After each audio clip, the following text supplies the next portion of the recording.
ಬೆಂಗಳೂರಿನಲ್ಲಿ ದಿನದಿಂದ ದಿನಕ್ಕೆ ತಾಪಮಾನ ಯಾವ ರೀತಿ ಇಳಿಕೆ ಆಗ್ತಾ ಇದೆ ಅನ್ನೋದನ್ನ ನಾವು ಗಮನಿಸ್ತಾ ಇದ್ದೀವಿ. ಹೆಚ್ಚು ಚಳಿ ಆಗ್ತಾ ಇದೆ, ಶೀತ ಗಾಳಿ ಹೆಚ್ಚಾಗ್ತಾ ಇದೆ.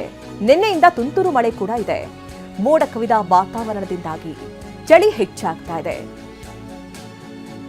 ಬೆಂಗಳೂರು ಸೇರಿ ರಾಜ್ಯದ ಹಲವು ಜಿಲ್ಲೆಗಳಲ್ಲಿ ಭಾರೀ ಚಳಿ ಆಗ್ತಾ ಇದೆ. ಕನಿಷ್ಠ ಮಟ್ಟಕ್ಕೆ ತಲುಪಿದೆ ತಾಪಮಾನ. 2 ದಿನಗಳಿಂದ ತಾಪಮಾನ 14 ಡಿಗ್ರಿ ಸೆಲ್ಸಿಯಸ್ಗೆ ಇಳಿಕೆಯಾಗಿದೆ. ಬೆಂಗಳೂರಿನ ಹಲವೆಡೆ ನಿನ್ನೆಯಿಂದ ತುಂತುರು ಮಳೆಯಾಗ್ತಾ ಇದೆ. ನಾವು ಗಮನಿಸ್ತಾ ಇದ್ದೀವಿ, ಬೆಂಗಳೂರಿನಲ್ಲಿರೋರಿಗೆ ಇದು ಅನುಭವಕ್ಕೆ ಬಂದಿದೆ. ಯಾಕಂದ್ರೆ ಕಳೆದ ಕೆಲ ದಿನಗಳಿಂದ ಹೆಚ್ಚಿನದಾಗಿ ಚಳಿ ಆವರಿಸಿಕೊಳ್ತಾ ಇರುವಂಥದ್ದು. ಅದರಲ್ಲೂ ನಿನ್ನೆಯಿಂದ ತುಂತುರು ಮಳೆ ಆಗ್ತಾ ಇದೆ. ಇವತ್ತೂ ಕೂಡ ಸಂಪೂರ್ಣವಾಗಿ ಮೋಡ ಕವಿದ ವಾತಾವರಣ ಆಗಿರೋದು. ಚಳಿ ಹೆಚ್ಚಾಗ್ತಾ ಇರೋದ್ರಿಂದ ಜನ ಹೊರಗಡೆ ಬರೋದಕ್ಕೂ ಕೂಡ ಭಯ ಪಡುವಂತಹ ಪರಿಸ್ಥಿತಿ ಇದೆ. ಯಾಕೆಂದರೆ ಒಂದು ಕಡೆ ಫ್ಲೂನ ಕಾಟ, ಈಗಾಗಲೇ ಅಲ್ಲಲ್ಲಿ ವೈರಸ್ ಭೀತಿ ಕೂಡ ಎದುರಾಗ್ತಾ ಇರುವಂಥದ್ದು, ಹೆಚ್ಚಿನದಾಗಿ ಆರೋಗ್ಯ ಸಮಸ್ಯೆ ಕಾಣಿಸ್ಕೊಳ್ತಾ ಇರೋದು. ಹೀಗಾಗಿ ಈ ಚಳಿಯಿಂದ ಮತ್ತಿನ್ನೇನೇನನ್ನ ಎದುರಿಸಬೇಕು ಅಂತ ಹೇಳಿ ಜನ ಭಯಭೀತರಾಗಿದ್ದಾರೆ. ಶೀತ ಗಾಳಿ ಹೆಚ್ಚಾಗ್ತಾ ಇದೆ, ಚಳಿಯ ಪ್ರಮಾಣ ಹೆಚ್ಚಾಗ್ತಾ ಇದೆ, ತಾಪಮಾನ ಕಡಿಮೆ ಆಗ್ತಾ ಇದೆ. ಭಾರೀ ಚಳಿ ಶೀತ ಗಾಳಿಗೆ ಥಂಡ ಹೊಡೆದಿದ್ದಾರೆ ರಾಜ್ಯದ ಜನ. ಇನ್ನೂ 3 ದಿನ ಇದೇ ವಾತಾವರಣ ಇರುವ ಮಾಹಿತಿ ಇದೆ. ಜನವರಿ 14ರವರೆಗೂ ಕೂಡ ಇದೇ ರೀತಿ ವಾತಾವರಣ ಇರುವಂತಹ ಮಾಹಿತಿ ಇರೋದು. ಕೆಲ ಜಿಲ್ಲೆಗಳಲ್ಲಿ ಮಂಜು ಮುಸುಕಿದ ವಾತಾವರಣ ಇದೆ. ಮೈಕೊರೆಯುವ ಚಳಿ, ಶೀತಗಾಳಿ ಬೀಸುವ ಸಾಧ್ಯತೆ ಇದೆ. ದಕ್ಷಿಣ ಒಳನಾಡಿನ ಕೆಲವೆಡೆ 2 ದಿನ ಹಗುರ ಮಳೆ ಸಾಧ್ಯತೆ ಇದೆ. ಚಳಿ, ಶೀತಗಾಳಿಗೆ ಆರೋಗ್ಯದ ಮೇಲೆ ಪ್ರಭಾವದ ಆತಂಕ ಕೂಡ ಇದೆ.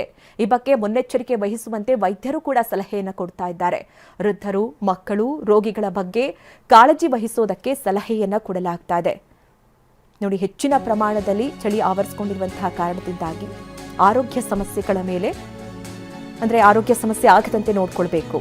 ಈ ಬಗ್ಗೆ ಮುನ್ನೆಚ್ಚರಿಕೆ ವಹಿಸುವಂತೆ ವೈದ್ಯರೇ ಸಲಹೆಯನ್ನು ಕೊಟ್ಟಿದ್ದಾರೆ.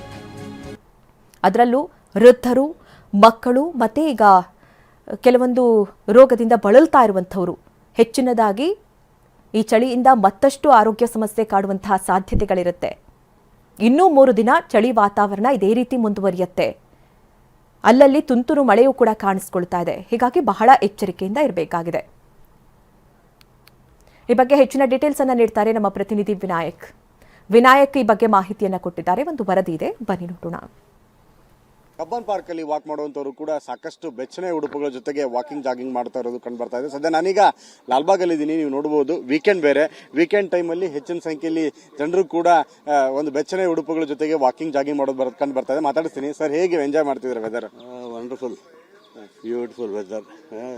V are all blessed to have such a weather being in Bangalore. ಈ ತರದ ವೆದರ್ ಅನ್ನ, ಇಷ್ಟು ಚಳಿಯನ್ನ ನೋಡಿದ್ರಾ ನೀವು ಹಿಂದೆ? ಇಲ್ಲ, ತುಂಬಾ ಎಕ್ಸ್ಪೀರಿಯನ್ಸ್ ಪ್ರಕಾರ ಯಾವಾಗ ನೋಡಿದ್ರಿ? I think several years back. I think ನಮಗೆ ವಿಂಟರ್ ಬರೋದು ಹೋಗೋದೇ ಗೊತ್ತಾಗ್ತಾ ಇರಲಿಲ್ಲ. ಈ ತೂರಿ at least all over thermals everything have come out.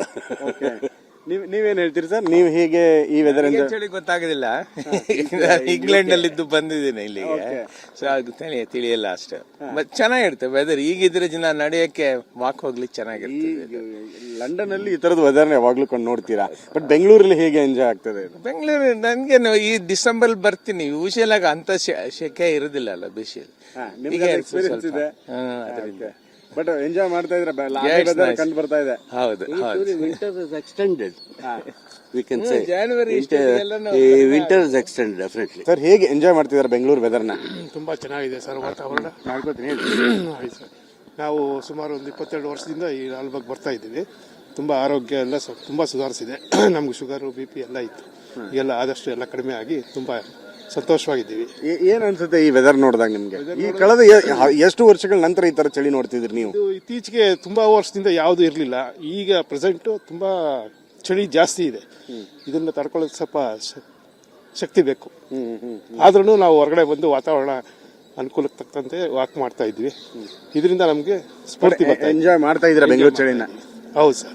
ಬೆಚ್ಚನೆಯ ಉಡುಪುಗಳ ಧರಿಸಿಕೊಂಡು ನಾವು ಎಕ್ಸರ್ಸೈಸ್ ಮಾಡುವಂಥದ್ದು, ಜಾಗಿಂಗ್ ಮಾಡುವಂಥದ್ದು, ಇದನ್ನ ಎಂಜಾಯ್ ಮಾಡ್ತಿದೀವಿ ಅನ್ನೋದು ಹೇಳ್ತಾ ಇದ್ದಾರೆ. ಇನ್ನಷ್ಟು ಜನ ಮನೆಯಿಂದ ಹೇಗಪ್ಪ ಹೊರಗೆ ಬರೋದು ಅನ್ನೋಂತಹ ನಿಟ್ಟುಸಿರು ಹಾಕ್ತಿರೋದು ಕೂಡ ಬೆಂಗಳೂರಲ್ಲಿ ಕಂಡು ಬರ್ತಾ ಇದೆ. ಕ್ಯಾಮರಾಮನ್ ಪ್ರಶಾಂತ್ ಜೊತೆ ವಿನೋದ್ ಕುಮಾರ್ ಕಾಶ್ಮೀರ್, TV9 ಬೆಂಗಳೂರು.